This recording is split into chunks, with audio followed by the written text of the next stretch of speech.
Hoje você vai entender por que os templários viraram sinônimo de segredo e poder. Você clicou para ver a história real por trás dos cavaleiros sagrados. E ela existe, só que não é romântica. Além de espadas, eles organizaram confiança, dinheiro e informação em escala continental. Com fatos, nomes e consequências, isso deixa de ser lenda e vira política pura. A expectativa popular é um bando de heróis de cruzada. A realidade é uma ordem religioso-militar com privilégios que poucos reis toleravam. Pouca gente sabe que, em muitos lugares, eles respondiam diretamente ao Papa, escapando de tribunais locais, e recebiam isenções e direitos próprios, como manter capelas e gerir seus bens. Esse tipo de autonomia ajuda a explicar a queda espetacular que viria depois. Agora pensa comigo. Como uma ordem que jurava a pobreza acumulou terras, castelos e rotas por toda a Europa, e como monges sob regra rígida viraram peça central de uma economia ainda instável, onde viajar com ouro era pedir para ser roubado. Se você responder isso, metade das teorias conspiratórias desaba sozinha, e o resto fica bem mais interessante. O segredo é que, enquanto o público via cruzes e mantos, eles construíam infraestrutura de confiança, depósitos, recibos, selos, mensageiros e contadores. Um peregrino podia atravessar continentes carregando papel, não metal. Para muita gente, isso foi salvação. Para reis endividados, foi um problema. Você não manda em quem controla o cofre e ainda é protegido pela aura de santidade. E aí a história muda de tom. No começo do século XIV, com as cruzadas em crise, a França sob pressão fiscal e a política europeia cheia de disputas, o nome templário passou de proteção a ameaça.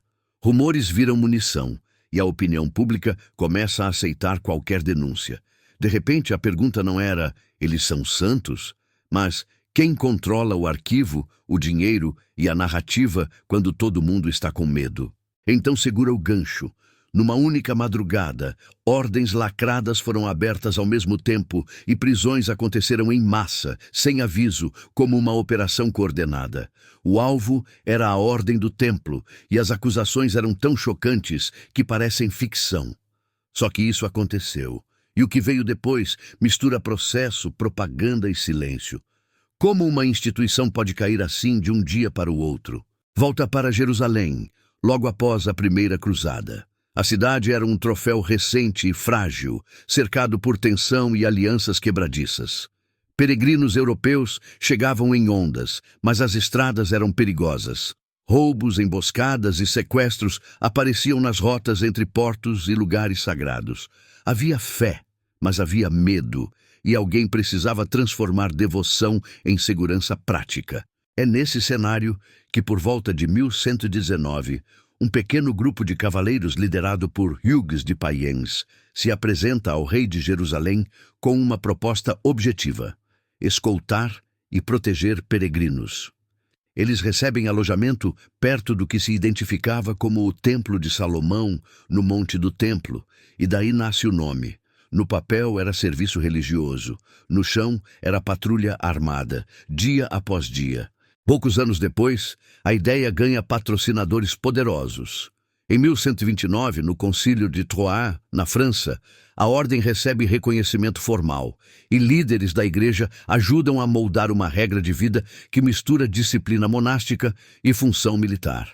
A partir daí, não era mais um grupo local. Era uma instituição com selo religioso, recrutamento, hierarquia e permissão para pedir recursos em toda a cristandade. A imagem pública se constrói em cima de uma contradição perfeita para o imaginário. Guerreiros que se diziam pobres, mas precisavam de cavalo, armadura e treinamento caro.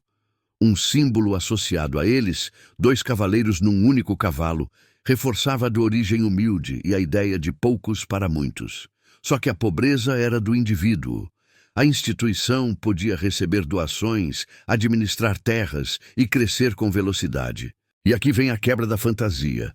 Os primeiros templários não viveram só de batalhas épicas. Eles foram guarda, escolta, patrulha, gestão de rotas e negociação com poderes locais, numa zona cinzenta entre religião e política. Em vez de glória, havia regra, risco e punição interna para quem quebrasse disciplina. Esse lado corporativo não aparece nas lendas, mas moldou o destino deles. Quando você enxerga essa mistura de fé, estratégia e sobrevivência, a ordem fica mais humana e mais perigosa.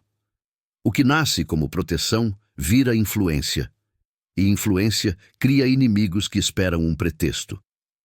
Em tempos de tensão, o pretexto sempre aparece, e a justiça costuma correr atrás, ofegante, e isso ainda é só o começo. Até aqui, isso te parece devoção ou cálculo. Daí vem a ascensão. Em poucas gerações, os templários montam uma rede de casas e propriedades, as comandarias, espalhadas por reinos europeus, conectando doações, produção agrícola, renda e envio de recursos para o Oriente. Eles viram especialistas em fazer valor circular, onde a moeda era instável e a viagem era lenta. Esse back-office medieval sustentou guerras e também sustentou o poder político. Nos bastidores, um serviço vira ouro, guarda e transferência de valores. Peregrinos e nobres podiam depositar recursos numa casa templária e receber um documento para resgatar em outra, reduzindo o risco de assalto no caminho. Não era banco moderno, mas era um sistema de confiança com selo, registro e contabilidade. Quem controlava isso controlava a tranquilidade de muita gente. E a dependência de muita gente também. Eles eram, ao mesmo tempo, espada e burocracia. A regra descrevia vida comunitária, oração, obediência e controle de hábitos para evitar que o guerreiro virasse mercenário. Isso criava uma marca. O templário como soldado previsível, treinado para missões longas e para obedecer sem negociar. Para comandantes era eficiência, para quem odiava perder controle era um pesadelo com capa branca e cruz vermelha. Com privilégios papais e presença em vários reinos, a ordem atravessava fronteiras como poucas instituições conseguiam. Aí surgem atritos. Bispos locais reclamavam de autonomia, nobres desconfiavam de riqueza, e reis viam uma força armada que não respondia a eles. Enquanto havia vitórias, isso era tolerado. Quando o cenário piora, a mesma autonomia vira suspeita. O que eles fazem quando ninguém está olhando? A virada real vem quando o projeto das cruzadas começa a desmoronar. Com perdas no Oriente e no fim do século XIII, a queda de Acre, o grande porto cristão na região, a função militar dos templários perde chão. Muitos voltam para a Europa com patrimônio, prestígio e sem uma guerra clara para justificar tudo aquilo. O público vê luxo. Os governos veem um problema que não sabem onde encaixar. Se você chegou até aqui, eu te agradeço de verdade, porque essa história exige atenção e coragem intelectual. E segura mais um pouco, porque o melhor ainda está por vir. É quando política, dívida e medo se juntam, e ninguém precisa de prova perfeita para destruir uma ordem inteira. O que você vai ouvir no próximo bloco não é lenda simpática. É o momento em que a história vira tribunal. Em 13 de outubro de 1307, na França, começa a operação que define a lenda. Prisões em massa de templários, por ordem do rei Filipe IV. As acusações incluíam heresia e ritos ofensivos. Relatos mencionavam negação de Cristo, cuspir na cruz e idolatria. Só que muitas confissões vieram sob pressão e tortura, e os depoimentos mudavam conforme o local, o interrogador e o medo de quem estava algemado. O Papa Clemente V ficou espremido. Se protegia os templários, parecia cúmplice. Se cedia ao rei, perdia a autoridade. Houve comissões, audiências e uma guerra de versões que atravessou fronteiras. Em 1312, no Concílio de Vienne, a ordem foi suprimida por decisão papal, em clima de escândalo e pressão política. O encerramento foi uma solução de poder, não um final limpo que apagasse dúvidas. As consequências foram humanas, financeiras e simbólicas. Parte dos bens foi destinada aos hospitalários, mas a transferência foi desigual, e em vários lugares o poder local reteve pedaços, atrasou ou reinterpretou ordens. Alguns templários foram absolvidos, outros receberam penas e alguns morreram. A reputação virou cinza, e, paradoxalmente, essa cinza alimentou o fogo do imaginário popular por séculos. Um fato conhecido costuma ser repetido como superstição, a origem do medo da Sexta-feira 13. O que dá para afirmar é que as prisões de 1307 ocorreram numa Sexta-feira 13 e viraram um marco simbólico. Mas a fama moderna desse azar se espalhou bem depois, empurrada por literatura e cultura pop. Ou seja, o choque é real. O misticismo inevitável é um verniz colado depois, como etiqueta de marketing. Agora, a curiosidade de bastidor que muda a leitura. Fora da França, a história teve desfechos diferentes.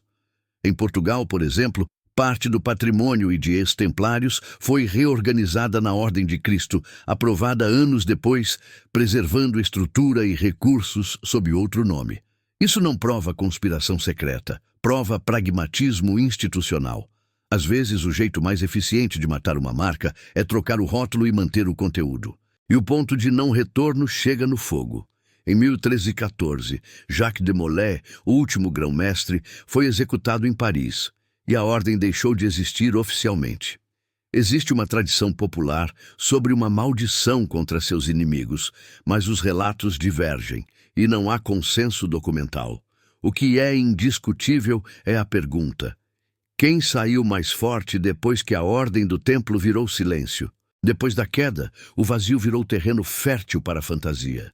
Séculos depois, romances e lendas colaram nos templários o Santo Graal, tesouros inimagináveis e segredos proibidos.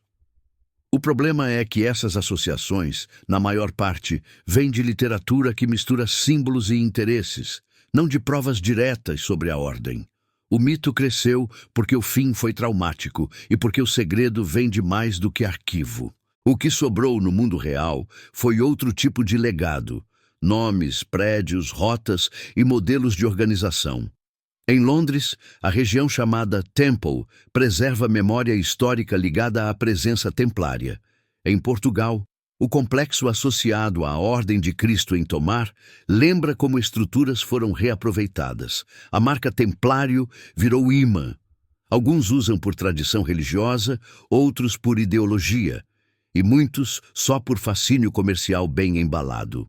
A verdade final não é uma frase de efeito, é um mecanismo de poder.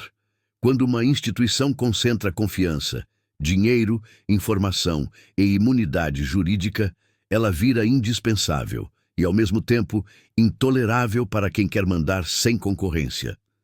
A queda dos templários mostra como acusações morais podem ser armas políticas, especialmente quando o público já está pronto para acreditar no pior e pedir sangue em nome de pureza.